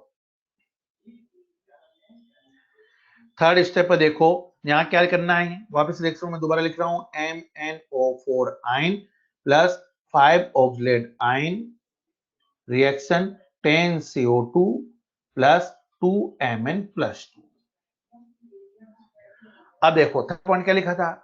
जिस और ऑक्सीजन में कमी होती है उस और उतने ही जल के अणु जोड़ देते हैं। चेक करो। मैग्नीज में 4 ऑक्सीजन थे, परमैंगनेट साथ आगे 2 लिखा, कितने ऑक्सीजन हुए? 8। ऑक्सीलेट में 4 थे, आगे 5 थे, कितने हुए? 20। 20 और 8 कितने हो गए? 28। क्रियाकारक साइड पर 28 अणु परमाणु है ऑक्सीजन के। उत्पाद की साइड में देखो कितने बेटा? 10 × 2 यानी 20 आए। उत्पाद की साइड है 20। क्रियाकारी साइड कितने? 28। कितने कमाए? 8। किस साइड कमाए? उत्पाद की साइड पर। तो उत्पाद की साइड पर यहाँ क्या करें बेटा? उत्पाद की साइड पर हम यहाँ पर जल के अणु जोड़ दें। जल के अणु कितने जोड़ोगे? 8 जल के अणु जोड़ोगे। क्यों जोड़े 8 जल के अणु? क्योंकि 8 ऑक्सीजन कम थे। जितने ऑक्सीजन कम है उतने ही जल के अणु जोड़ दो। 8 जल के अणु हमने जोड़ दिए। अब हम आ जाए कौन सी स्टेप पे बेटा? फोर्थ नंबर स्टेप पर।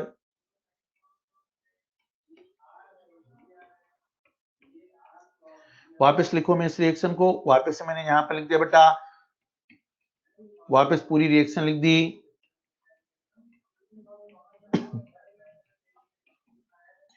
अब हमने क्या लिखा था फोर्थ पॉइंट पर? जिस और हाइड्रोजन में कमी होती है उस और उतने ही हाइड्रोजन आयन जोड़ देते हैं। ये पॉइंट हमने पढ़ा था। चेक करो। क्रियाकारक की तरफ कोई हाइड्रोजन नहीं है। उत्पाद की तरफ देखो, यहाँ पर CO2 में हाइड्रोजन नहीं है, मैग्नीज में हाइड्रोजन नहीं है। जल के अणु में हाइड्रोजन है। कितने हाइड्रोजन है? 8 दूनी 16। 16 हाइड्रोजन है। तो 16 H आयन जोड़ दो। किस साइड पर? क्रियाकारक की तरफ पर। 16 हाइड्रोजन आयन हमने क्रियाकारक की तरफ जोड़ दिए। इसका मतलब ये अभिक्रिया पूरी तरह से क्या होगी बेटा? संतुलित। ये रिएक्शन पूरी तरह से बैलेंस हो गई। इस टाइप से हम यहां से कैलकुलेट कर सकते हैं। पॉइंट लोगे बेटा यहां तक? अब हम बात करें, 4 पॉइंट ही लिखा था क्योंकि अम्लीय माध्यम तक पूछा था, हमने बैलेंस कर दिया। अब ये रिएक्शन बैलेंस है या नहीं है इसको हम चेक कर सकते हैं। कैसे? क्रिया कारक की तरफ उपस्थित कुल आवेश उत्पाद की तरफ उपस्थित कुल आवेश के बराबर होगा। आवेश बराबर होना चाहिए, ध्यान देना। चेक करो, एक हाइड्रोजन पर +1 है तो 16 हाइड्रोजन पर +16, पर मैग्नेट पर -1 है तो 2 पर कितना होगा -2, एक ऑक्सीजन पर -2 आगे 5 लिखा तो -10, कितना आ गया बेटा यहाँ पर +6 आया, सॉरी यहाँ पर कितना आ गया, यहाँ से 10 और 2 12 आया, 12 16 तो +4 आया। उत्पाद से आप देखो CO2 पर 0 था, पर मैग्नीज +2 आ रहा था, यहाँ कितना आया +4, पानी पर 0 था, इसका मीन्स +4 आया, दोनों तरफ आवेश देखो बराबर आ रहा है, इसका मीन्स ये रिएक्शन कंप्लीटली क्या हो गई, बैलेंस। क्लियर हो गया बेटा, यहाँ पर समझ में आ गया। अलग अलग पॉइंट के बेस से मैंने चारों पॉइंट आपको समझा दिए, चारों पॉइंट के बेस हम सॉल्व कर सकते हैं। अब सारे माध्यम पूछा होता वो एक स्टेप और आगे बढ़ाते और सारे माध्यम में क्या करते, जितने हाइड्रोजन आयन आ रहे हैं 16 हाइड्रोजन आयन आ रहे हैं तो 16 OH क्रिया कार्य की तरफ और 16 ही OH उत्पाद की तरफ जोड़ना था, बाकी कुछ नहीं करना था, बाकी यहां तक सेम पॉइंट आएंगी, उसके बेस से हम सॉल्व कर सकते हैं। क्लियर है बेटा यहां तक? अब इस पर एक क्वेश्चन मैं दे रहा हूं वो आप सॉल्व करो, करिए सॉल्व। ये परमैंगनेट सल्फाइड आयन से क्रिया करके सल्फेट प्लस मैग्नीज +2 में चेंज हो रहा है और अम्लीय माध्यम में हमें सॉल्व करना है। अब अलग अलग स्टेप लिखने की जरूरत नहीं है, आप एक स्टेप में लेकर सॉल्व करिए।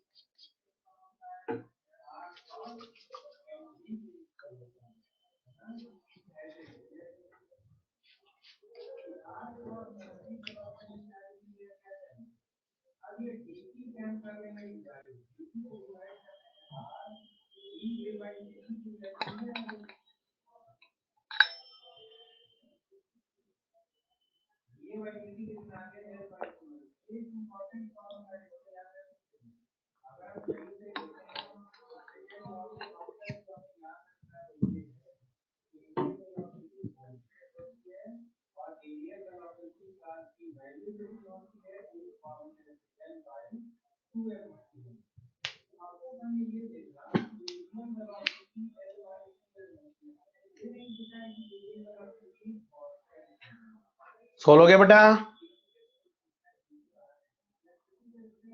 यस नो तो लिख दिया करो बेटा।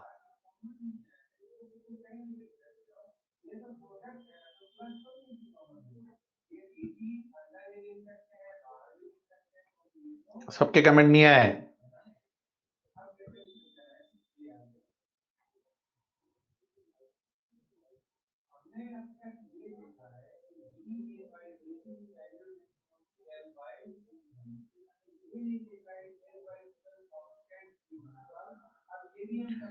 बस इतना सा चेक कर लो, दोनों तरफ आवेश बराबर हो जाए, इसका मतलब वो रिएक्शन कंप्लीटली बैलेंस है।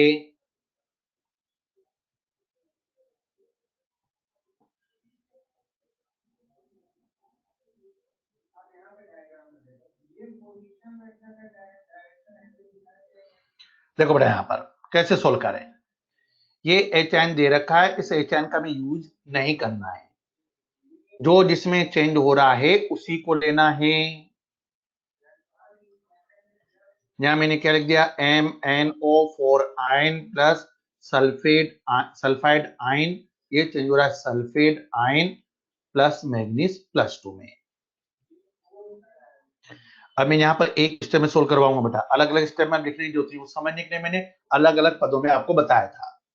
चेक करो, यहाँ पर हम चेक करें बेटा, हमारे पास में यहाँ पर क्या आ रहा है, मैग्नीज केंद्रीय परमाणु है, यहाँ ऑक्सीजन अवस्था कितनी +7, यहाँ केंद्रीय परमाणु सल्फर है, ऑक्सीजन अवस्था +4, निकलना सीख चुके बेटा।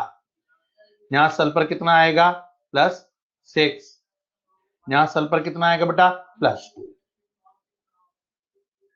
ये हमारे पास में दे रखा है।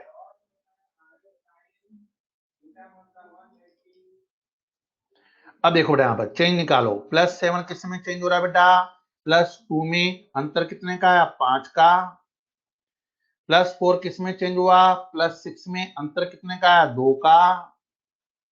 अब हम क्या करें, इसको क्रॉस मल्टीप्लाई करें बेटा, क्रॉस मल्टीप्लाई कैसे, 5 वाले ऊपर का अंतर 2 का था तो 2 से तो गुणा करो 5 को, और यहाँ पर 2 से 5 को तो गुणा करो 2 से, और 2 को गुणा करो किससे, 5 से। वापस लिखो इसको, क्या लिखोगे बेटा यहां से, क्या आ गया हमारे पास, 2MnO4 ion plus 5 sulphide ion, change हो रहा है बेटा किसमें, 5 सल्फेट आयन प्लस Mn+2 में। अब यहां से बेटा हम ये तुमने क्रॉस मल्टीप्लाई कर दिया। क्रॉस मल्टीप्लाई करने के बाद अब हम क्या करें बेटा, क्या करते हैं, ऑक्सीजन को बैलेंस करते हैं। चेक करो, इसमें ऑक्सीजन कितने हैं, 8, इसमें कितने आ रहे हैं बेटा, 15, कितने हुए, 23। यहाँ पहले से कितने बेटा, 20, इसका मतलब कितने कम है, यहाँ पर 3 कम है, यहाँ पर 3H2। जितने ऑक्सीजन कम होते हैं उतने ही जल के अणु जोड़ देते हैं, हमने 3 जल के अणु जोड़ दिए। अब हम क्या करते हैं बेटा, हाइड्रोजन को बैलेंस करते हैं। तो हाइड्रोजन कितने होंगे, यहाँ पर क्रियाकारक तब 0 है, उत्पाद में कितने हाइड्रोजन है, 6, तो यहाँ क्रियाकारक तब 6 हाइड्रोजन जोड़ दो। ये रिएक्शन अब क्या होगी बेटा, कंप्लीटली बैलेंस। बैलेंस या नहीं है हम चेक कर सकते हैं, 6 हाइड्रोजन पर +6 चार्ज, MnO4 पर -2 चार्ज, 5 यहाँ पर सल्फेट आयन है, इस पर -10, कितना है बेटा यहाँ पर +6, 5 × 2 ये -10, Mn+2 पर +2 आ रहा है, तो यहाँ ये +2, तो इसका मीन्स कितना आएगा बेटा, +8। इस टाइप से हम सॉल्व कर सकते हैं। मैग्नीज के आगे हमने यहाँ पर 2 से मल्टीप्लाई किया, तो प्रोडक्ट साइड पर भी यहाँ पर 2 आ जाएगा बेटा। इस टाइप से हम कैलकुलेट कर सकते हैं। ये रिएक्शन कंप्लीटली बैलेंस हो गई, क्योंकि दोनों साइड पर चार्ज बैलेंस है। क्लियर है बेटा यहाँ तक। अब यही क्वेश्चन मैं सारे माध्यम में लेता हूं, तो इतना सा करना है। यदि सारे माध्यम में पूछा जाए तो 6 OH आयन क्रियाकारक तरफ और 6 OH आयन उत्पाद की तरफ अपन जोड़ दें, तो रिएक्शन हमारे पास क्या हो जाएगी बेटा, कंप्लीटली बैलेंस। सारे माध्यम में बस केवल दोनों साइड पर 6 OH आयन हमें जोड़ना है। करिए, नेक्स्ट क्वेश्चन सोल्व करिए बेटा। और ये मैं पूछ रहा हूं बेटा आपको, सारे माध्यम में आपके माइंड में क्वेश्चन आया कि सारे माध्यम में कैसे पता पड़ा, क्योंकि यहाँ OH आयन लिखा है। OH आयन किसको बताता है, सारे माध्यम को। जितने H आयन आ रहे हैं उतने ही OH आयन दोनों तरफ जोड़ दो, बस इतना सा काम करना है। करो सोल्व बेटा।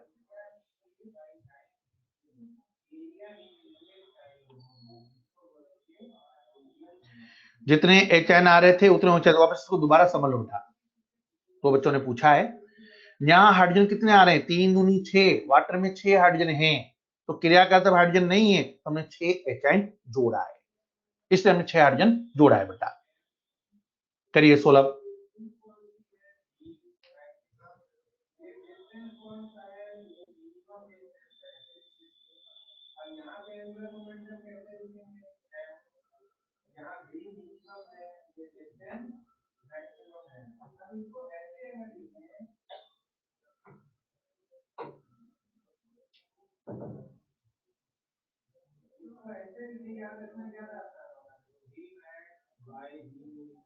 डायरेक्ट सोल्व करो बेटा, 2 स्टेप में आंसर आ जाएगा।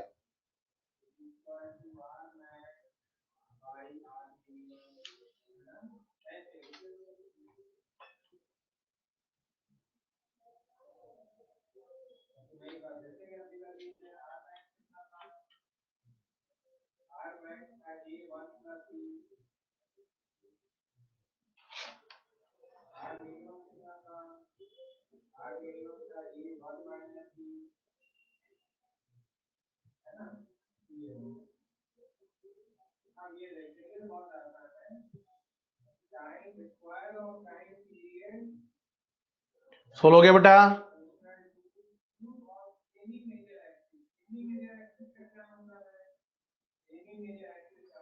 चेंज बेटा, चेंज तो निकालना है, अंतर तो निकालना है।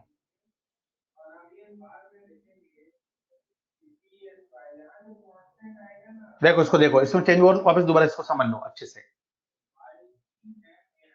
हमें क्या पूछा है बेटा, यहाँ पर क्वेश्चन के अंदर हमें बैलेंस करना है।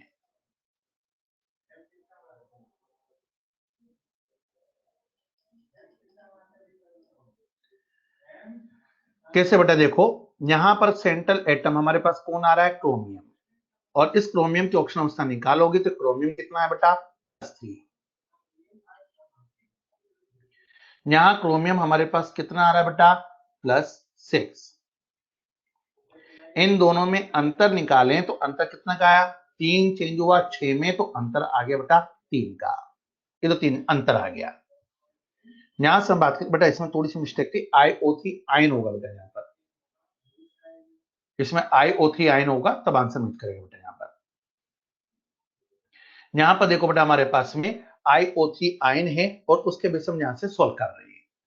देखिए कैसे, IO3 आयन के बेस हम कैलकुलेट करें तो IO3 आयन के बेस पर यहां ऑक्सीडेशन नंबर निकालो, 3 दूनी 6 और 1 यहां से, तो यहां ऑक्सीडेशन नंबर कितना आएगा, +5, और यहां पर ऑक्सीडेशन नंबर कितना है बेटा, -1। +5 आ रहा है, -1 आ रहा है। अब हमें यहाँ पर क्या करना है, ऑक्सीकरण अंक में अंतर निकालना है। अंतर कैसे निकालोगे बताओ, अंतर हमें कैलकुलेट करना है, तो अंतर कितने आएगा बेटा, यहां से अंतर चेक करो, तो अंतर चेक करो तो कितना आएगा, +5 और -1 में अंतर कैसे निकालते हैं, चेंज, अंतर, अंतिम माइनस प्रारंभिक, तो कितना आएगा बेटा, -6, और अंतर तो हमेशा पॉजिटिव होता है, यहाँ अंतर कितना लेके चलोगे बेटा, हमारे पास अंतर कितना आ गया, 6। क्लियर हो गया यहां तक बेटा, अंतर निकालना आ गया सबको। एक में अंतर 3 का आ रहा है, एक में अंतर 6 का आ रहा है। अब मुझे बराबर करना है, अंतर को बराबर करना है, तो मैं क्या करूं बेटा, इसको क्रॉस मल्टीप्लाई करूं। अब मुझे इसको क्रॉस मल्टीप्लाई करना है, तो क्रॉस मल्टीप्लाई करने के लिए हमें क्या करना पड़ेगा बेटा, एक को 6 से, एक को 3 से गुणा करें, तो 6 से गुणा करें, एक को 3 से गुणा करें, तब भी आंसर सेम आएगा। और एक स्टूडेंट ने इस 2 को, यहाँ पर 3 को 2 से गुणा कर दिया, तभी तो 6 आ गया। हमें तो दोनों का अंतर बराबर लाना है, एक में यहाँ अंतर था 6 का, दूसरे में अंतर 3 का रहा है, तो 3 को 2 से गुणा कर दे, तब भी तो अंतर 6 का आ जाएगा। तो हम ऐसे भी कर सकते हैं, और एक ने 6 से, एक ने 3 से गुणा कर दिया, तब भी आंसर सही है। आंसर दोनों केस में सही है बेटा। देखो यहाँ पर मैंने 2 से गुणा कर दिया, अब क्या लिखूंगा मैं, 2 chromium hydroxide plus IO3 ion, ये चेंज हो रहा है बेटा किसमें, iodide ion plus CrO4 ion, जिसको हमने किससे गुणा किया बेटा, यहाँ पर 2 से। क्लियर हो गया यहाँ तक बेटा, क्रॉस मल्टीप्लाई हमने इसको कर दिया। अब हम क्या करें बेटा, सबसे पहले ऑक्सीजन को बैलेंस करें। ऑक्सीजन को कैसे बैलेंस करोगे, ऑक्सीजन काउंट करो, यहाँ कितने ऑक्सीजन बेटा, क्रोमियम हाइड्रोक्साइड में 3 दूनी 6 ऑक्सीजन इसमें, IO3 में 3 इसमें, कितने हुए 9, इधर कितने 4 दूनी 8, इधर 8 है, कितने कम है 1, किस साइड कम है, उत्पाद की साइड पर कम है, इसका हमेशा उत्पाद की साइड पे क्या लिखोगे बेटा, एक H2। क्लियर हो गया यहाँ तक बेटा, यहाँ पर एक ऑक्सीजन कम थी, तो मैंने एक जल का अणु जोड़ दिया। यहाँ तक पॉइंट क्लियर है, आगे चलो। अब जल का अणु जोड़ने के बाद हम एच आयन को बैलेंस करते हैं।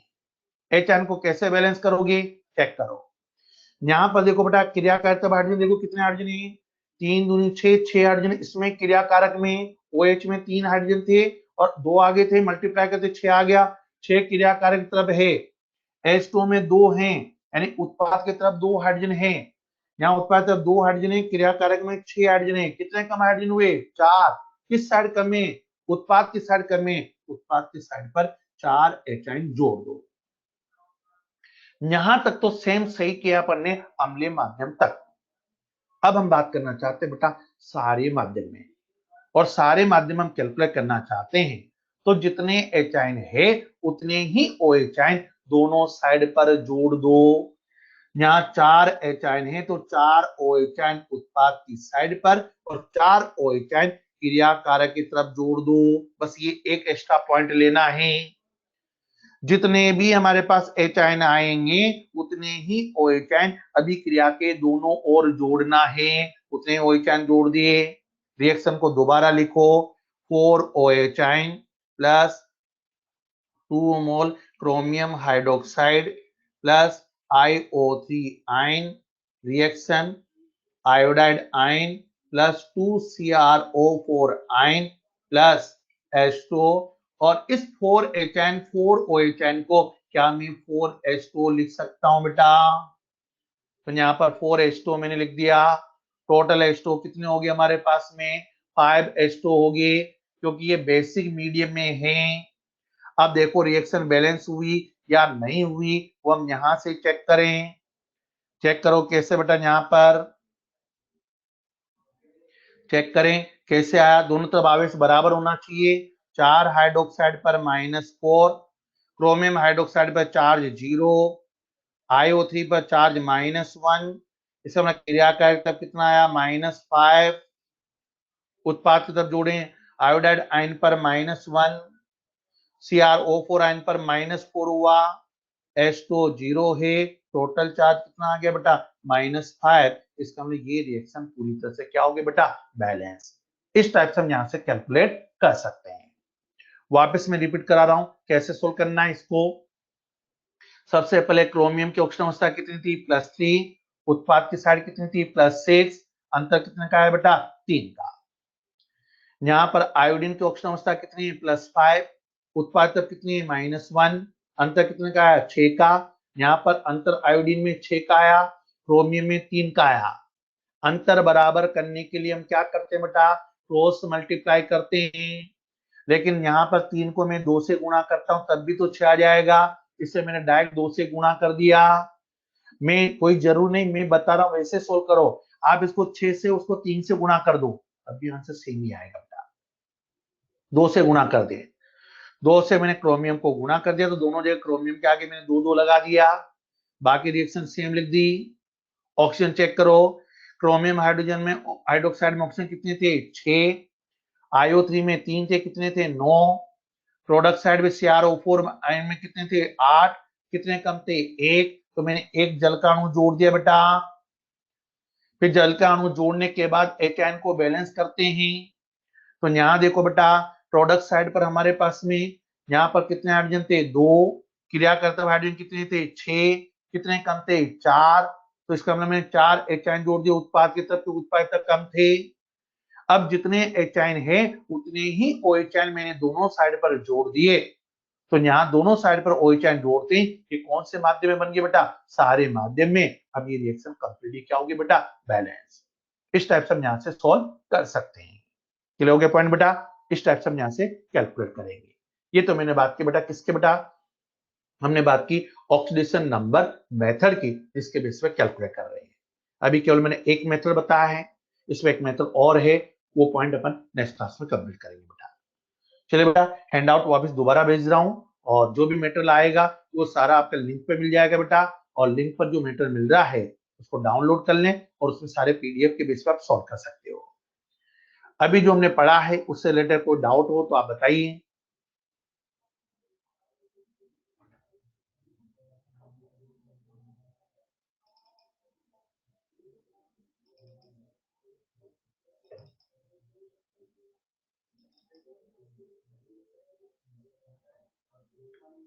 लिंक मैंने आपको भेज दिया बेटा, लिंक मिल गया सबको। अब कोई डाउट तो नहीं किसी को।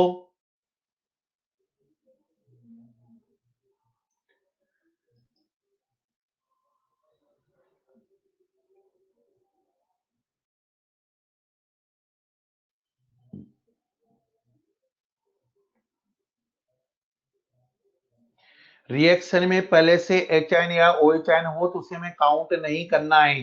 कंपाउंड के साथ दे रखा है तो काउंट करना है, अलग से H आयन या अलग से OH आयन लिखना है, लिखा हो तो उसको हटा देना है।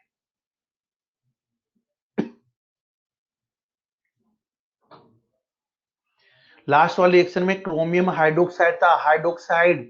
हाइड्रोक्साइड में बेस हो गया, पहले से लिखा हुआ रिएक्शन में OH आयन लिखा हुआ है बेटा।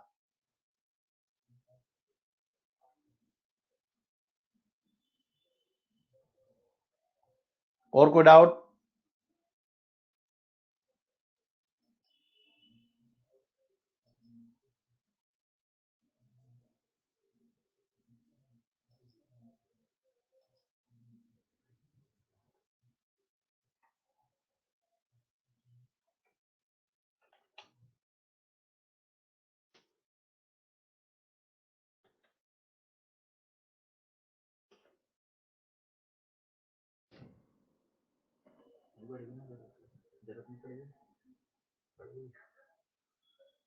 आपकी